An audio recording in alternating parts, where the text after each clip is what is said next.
اگر آج کی گفتگو کو آپ سمجھ لیتے ہیں نا تو انشاءاللہ چیزوں کو دیکھنے کا جو آپ کا نظریہ ہے وہ بہت حد تک بہتر ہو جائے گا۔ بات سمجھنے کی ہے۔ ہماری زبان میں نا ایک کہاوت ہے جو ہماری مدر ٹنگ ہے، اس میں ایک کہاوت بڑا ہی مشہور ہے کہ ڈھیرے تک گاچھی چڑھا جائے۔ اس کا مطلب یہ ہوتا ہے کہ کسی کو زبردستی درخت پر نہیں چڑھایا جا سکتا۔ آپ کسی کو اگر زبردستی درخت پر چڑھانا چاہے تو آپ ایک حد تک اس کو چڑھا سکتے ہیں۔ اگر اس کی کوشش اور مرضی شامل نہ ہو تو آپ کسی کو اتنا ہی درخت پر چڑھا سکتے ہیں جتنا کہ آپ کا ہاتھ پہنچے، اور آپ کی ہائٹ کی، آپ کے ہاتھ کی ایک لمٹ ہے۔ تو آپ اپنی حد سے زیادہ کسی کو زبردستی دھکا دے کر درخت پر نہیں چڑھا سکتے، اس کی اونچائی تک نہیں پہنچا سکتے جب تک کہ چڑھنے والے کی کوشش اور مرضی شامل نہ ہو۔ تو ذات اسی طرح سے میں آپ کو 5 وقت کا نمازی متقی پرہیزگار نہیں بنا سکتا۔ میں آپ کو اپنے علم کے ذریعے، اپنی سمجھ کے اعتبار سے میں آپ کو ایک رستے پر لا سکتا ہوں۔ اس رستے کا اچھا برا، فائدہ نقصان میں آپ کو بتا سکتا ہوں۔ زبردستی میں آپ کو کسی بات پر عمل نہیں کرا سکتا۔ میں آپ کو کسی رستے پر چلنے کے لیے مجبور نہیں کر سکتا جب تک کہ آپ کی مرضی اور کوشش شامل نہ ہو۔ میں آپ کو بتا تو سکتا ہوں کہ اس کا فائدہ کیا ہے، نقصان کیا ہے، یہ اچھا ہے، برا ہے، یہ بتا سکتا ہوں، لیکن زبردستی آپ کو چلنے پر مجبور نہیں کر سکتا۔ اگر آپ کو کسی راستے پر چلنا ہے، کسی منزل تک پہنچنی ہے تو کوشش آپ کو کرنی ہوگی۔ اگر آپ کوشش نہیں کریں گے تو میں کچھ نہیں کر سکتا۔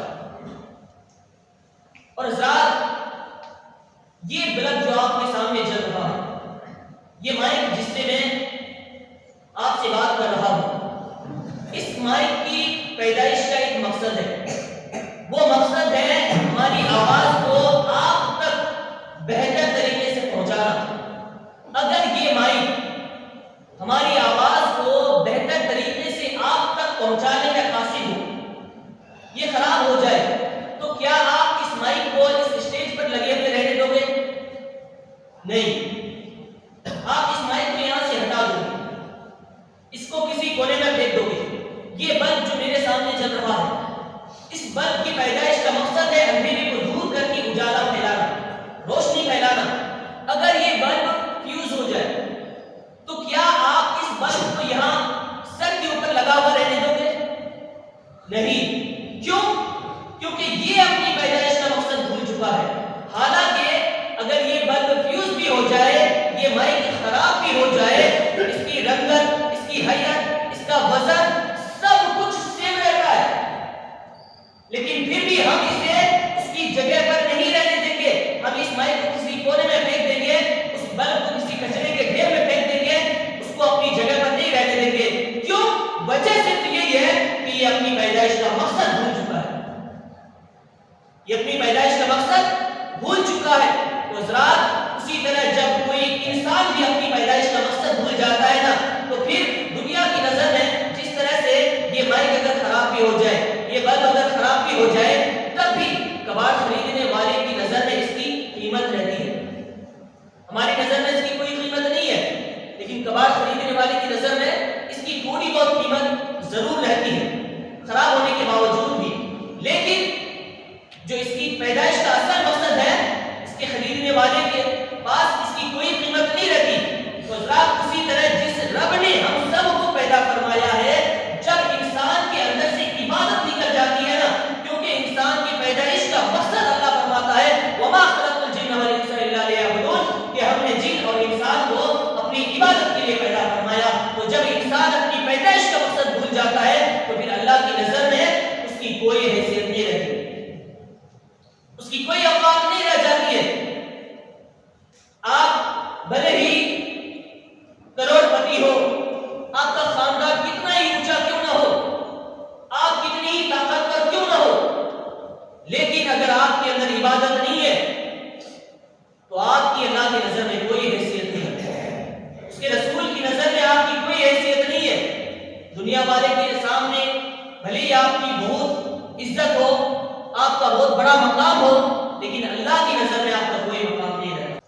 اور حضرات، ضروری نہیں کہ ہر کام اچھا لگے تبھی کیا جائے، کچھ کام کرنا ضروری ہوتا ہے، اچھا لگے تب بھی، نہ لگے تب بھی، وقت ملے تب بھی، نہ ملے تب بھی، دل کرے تب بھی، نہ کرے تب بھی، طبیعت صحیح ہو تب بھی، طبیعت ناساز ہو تب بھی، ہر حال میں کرنا ضروری ہوتا ہے۔ جیسے نماز پڑھنا ضروری ہے، آپ کا دل کرے تب بھی، نہ کرے تب بھی، وقت ملے تب بھی، نہ ملے تب بھی، نماز پڑھنا ضروری ہے۔ اور ذات عبادت صرف نماز نہیں ہے، ہر نیک عمل عبادت ہے۔ ہم نماز پڑھتے ہیں، نماز کیا ہے؟ ہم پر فرض ہے، سب جانتے ہیں، تو نماز کو نہ فرض سمجھ کر نہ پڑھے، جو میں سمجھتا ہوں، ہم سمجھتے ہیں نا کہ ہمارے اوپر فرض ہے، فرض تو ادا ہو جاتا ہے لیکن محبت نہیں ہوتی۔ جب ہم نماز محبت سے پڑھیں گے نا، ہم نماز اللہ کی محبت میں پڑھیں گے، نماز ہم اس لیے پڑھیں کہ ہمارا رب ہم سے راضی ہوگا، تو ہماری نماز میں خلوص آئے گا۔ جو خلوص چاہیے نا نماز میں، تب وہ خلوص آئے گا۔ محبت کے ساتھ پڑھیں، اور محبت نہ ادا نہیں کیا جاتا، محبت کو نبھایا جاتا ہے، چاہے حالات جیسے بھی ہو، اچھے ہو برے ہو، موسم سازگار ہو نہ ہو، آندھی ہو بارش ہو، دھوپ ہو گرمی ہو سردی ہو، چاہے جیسے بھی ہو، آندھی طوفان آ جائے، لیکن جب محبت کی جاتی ہے نا تو محبت کو نبھائی جاتی ہے۔ یہ موسم سردی گرمی آندھی طوفان یہ نہیں دیکھا جاتا۔ تو نماز کو جب آپ اللہ کی محبت میں پڑھیں گے نا، کہ میں نماز پڑھتا ہوں اس لیے تاکہ میرا رب مجھ سے راضی ہو، میرا رب جس نے مجھے اتنا کچھ دیا ہے تو کم سے کم میں اسے ریٹرن میں کم سے کم 4 سجدے تو دے سکوں۔ جب آپ یہ سوچ کر نماز پڑھو گے نا تو پھر آپ کو فجر کے وقت اٹھنا مشکل نہیں لگے گا۔ فجر کے وقت آپ کی مسجد آنے کے لیے آپ کی نیند آپ کی رکاوٹ نہیں بنے گی، عشاء کے وقت نماز پڑھنے آنے کے لیے آپ کی تھکاوٹ آپ کی رکاوٹ نہیں بنے گی۔ کتنے بھی آپ تھکے ہوئے ہو، آپ نماز کے لیے ضرور آؤ۔ اس رات نماز کو محبت سمجھ کر پڑھیں۔ اس رات وقت ہو چکا ہے، یہ چند باتیں جو میں نے آپ کے سامنے رکھی ہیں، اسے تنہائی میں بیٹھ کر ان پر غور و فکر کریں اور سمجھنے کی کوشش کریں، اور ساتھ ہی عمل کرنے کی کوشش کریں، کیونکہ اگر آپ نے سنا سمجھا عمل نہیں کیا تو سننا سمجھنا سب بیکار، سن کر سمجھ کر کوئی فائدہ نہیں اگر عمل نہیں کیے، اور اگر سنے سمجھے بھی عمل نہیں کیے لیکن اخلاص کے ساتھ نہیں کیے تو، یعنی خلوص دل کے ساتھ اللہ اور رسول کی رضا کے لیے نہیں کیے تو تب بھی بیکار۔ تو سب سے پہلا کام ہے سننا، دوسرا کام ہے سمجھنا، تیسرا کام ہے عمل کرنا، چوتھا کام ہے عمل کرنا تو صرف اللہ اور رسول کی رضا کے لیے۔ میری دعا ہے کہ اللہ تعالیٰ ہمیں پریشانیوں میں صابر، خوشحالی میں شاکر اور اپنے فیصلوں پر راضی رہنے کی توفیق عطا فرمائے، ہمیں ہر ایک عمل کرنے کی توفیق عطا فرمائے، ہر برے کام سے بچنے کی توفیق عطا فرمائے۔ ہمارے